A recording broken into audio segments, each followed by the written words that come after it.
October 12, 1966. 10:45 p.m. The Renaissance Ballroom, 2348 7th Avenue. The air in the private mezzanine box was thin, suffocated by the scent of expensive cologne and impending murder. 10 men sat around a circular table meant for celebration, but tonight it served as a tribunal. 9 hands were raised in the dim light. It was a death sentence delivered in silence. The target was Ellsworth Bumpy Johnson. The price on his head was absolute control of the heroin trade from 110th Street to the Harlem River. These men represented the supreme authority of organized crime in America, the Commission. They had the power to dissolve unions, elect judges, and erase men from existence. A 9-to-1 vote was statistically impossible to survive. By the rules of the underworld, the contract was already open, the bullet was already chambered, but one hand remained flat on the white tablecloth. The man who refused to vote wasn't looking at his peers. He was looking down at the dance floor below, where Bumpy Johnson was calmly finishing a plate of chicken, completely exposed, laughing with a waitress. The dissenter knew something the other 9 didn't. He knew that killing Bumpy Johnson wasn't just a murder, it was a suicide pact. And he had exactly 5 minutes to prove it before the hit squad in the lobby received the go signal. 3 weeks earlier, the delicate equilibrium of the New York drug trade had begun to unravel. Bumpy Johnson was 60 years old, fresh from a decade in Alcatraz, and he had returned to a Harlem that was burning. The civil rights movement was in full swing. Riots had scarred the streets, and a new generation of young, reckless hustlers was trying to claim the throne. But Bumpy remained the Godfather of Harlem. He wasn't just a gangster, he was a stabilizing force, a diplomat with a switchblade who could quote Shakespeare and navigate the treacherous politics between the black community and the Italian families. He walked the streets without bodyguards, armed only with his reputation and a terrifying intellect. However, the Genovese family, led by the ambitious and ruthless Gerardo "Jerry" Catena, saw Bumpy as a relic. They wanted to bypass the middleman. They wanted to sell directly to the street dealers, cutting out Bumpy. Organization and keeping 100% of the profits. The heroin market in Harlem was worth an estimated $100 million a year. Greed was overriding the old agreements. The tension reached a boiling point when a Genovese courier was found stripped and beaten on 125th Street. A note pinned to his chest, "Harlem belongs to Harlem." It was a declaration of sovereignty. The Italians saw it as an act of war. They called an emergency meeting of the Commission representatives to sanction a hit that would decapitate the Harlem underworld once and for all. They needed a unanimous vote, or at least a crushing majority, to avoid a citywide gang war.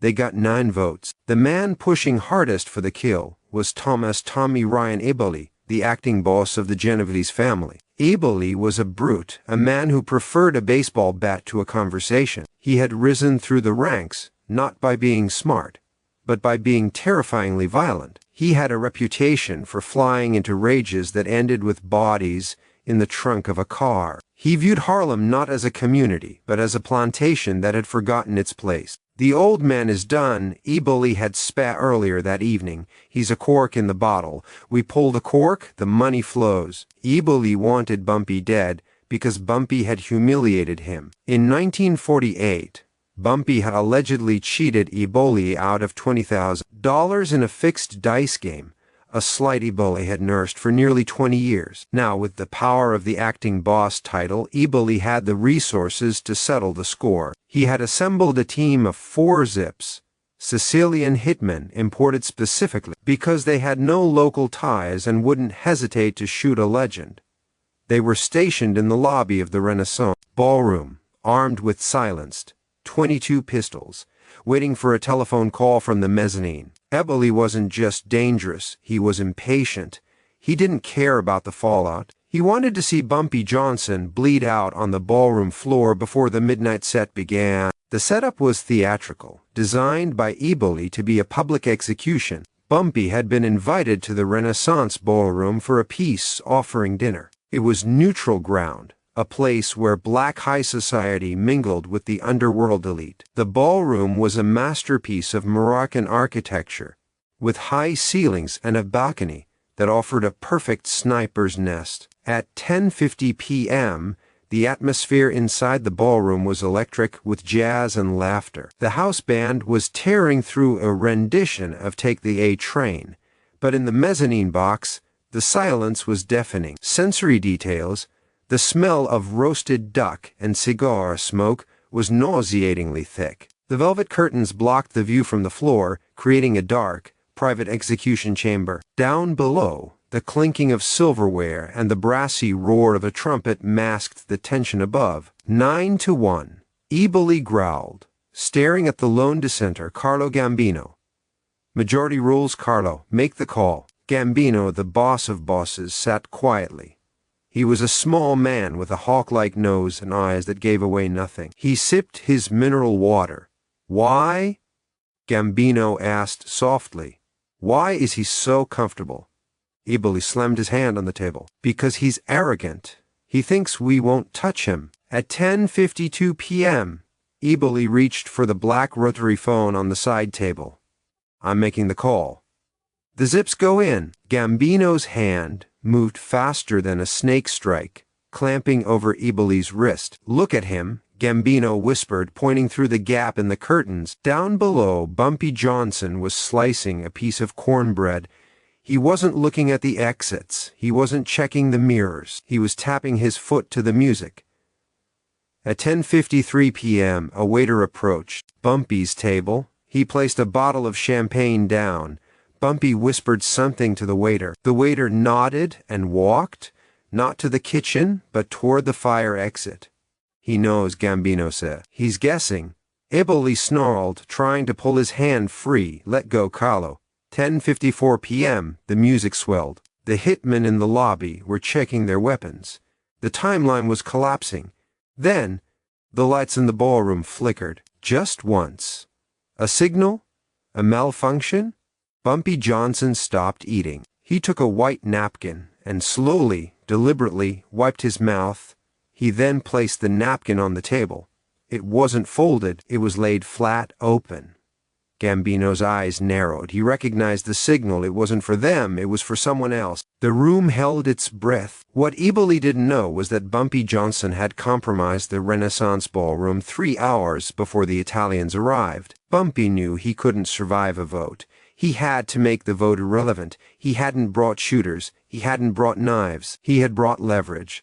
While the commission debated his death, Bumpy's men had quietly infiltrated the basement of the building. They hadn't planted bombs. That was too messy. They had located the main gas line that fed the massive ovens in the kitchen and the heating system for the entire block, and they had located the private telephone junction box that serviced the mezzanine level. 3 steps ahead. At 10:55 p.m., the phone in the mezzanine rang. It wasn't Eboli making the call to the hitman. It was an incoming call. Eboli froze. The phone rang again, a shrill, demanding sound in the silent booth. Gambino nodded at Eboli. Answer it. Eboli picked up the receiver. Yeah? Good evening, gentlemen. Bumpy's voice came through the line, clear and calm. I hope the duck is to your liking. Eboli looked down at the floor. Bumpy was looking directly up at the dark window of the mezzanine, raising a glass of champagne in a toast. You're dead, old man, Eboli hissed. Perhaps, Bumpy replied, but if your boys come through those doors, my man in the basement opens the gas main valve he's currently sitting on. He has a flare, the Renaissance, and all 10 of you fine gentlemen will be the first satellites launched into orbit from 138th Street. Bumpy paused. And Mr. Eboli? Your car outside. The driver, he's taking a nap. My associate, Junie Bird, is currently sitting in the front seat with a ledger. A ledger that lists every payoff your family made to the NYPD Vice Squad in the last 6 months. It was the ace of spades. Bumpy didn't just threaten their lives, he threatened their business. An explosion would bring federal heat. An exposed ledger would bring indictments. So Bumpy continued, his voice hardening. You can vote to kill me, but you'll have to die to do it. and you go to hell broke. Eboli's face drained of color. He looked at the phone, then at Gambino. Gambino took the receiver from Eboli's shaking hand. "Bumpy," Gambino said. "It's Carlo." "Evening, Don Carlo," Bumpy replied with genuine respect. "The duck is excellent," Gambino said. "Enjoy your dessert. We are leaving." Gambino hung up the phone.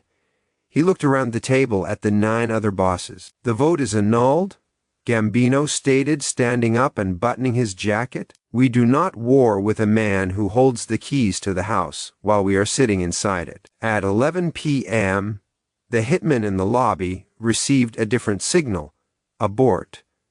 They vanished into the Harlem night. 10 minutes later, the 10 most powerful mobsters in New York filed out of the Renaissance Ballroom. As they passed the main floor, Gambino paused. He tipped his hat slightly toward table number 1. Bumpy Johnson nodded back, his face impassive. The ripple effects were immediate. Eboli was humiliated. His authority within the Genovese family fractured. The Harlem sovereignty was tacitly recognized by the commission.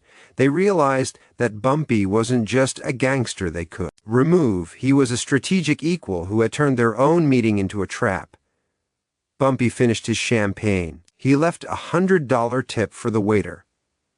As he walked out onto 7th Avenue, the winter air felt sweet. He had walked into a lion's den, wrapped in steak, and walked out wearing a fur coat. This confrontation at the Renaissance Ballroom remains one of the most masterful displays of asymmetrical warfare in underworld history. It proved that in the world of high-stakes crime, intelligence is more lethal than ammunition. Bumpy Johnson understood that the Italians valued self-preservation above all else. By linking his survival to theirs, he created a stalemate that no gun could break. It revealed Bumpy's philosophy: never fight the enemy on his terms, change the battlefield. He turned a hit into a negotiation, and a negotiation into a hostage situation, where the hostages didn't even know they were captured until it was too late. The lesson is universal. Real power isn't about being the strongest man in the room. It's about knowing where the gas lines are. It's about preparation so deep that you can defeat your enemy before they even throw the first punch.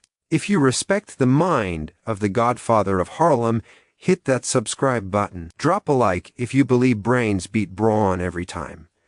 Comment below, what would you have done if you were in that mezzanine? Next week, the secret alliance between Bumpy Johnson and the CIA.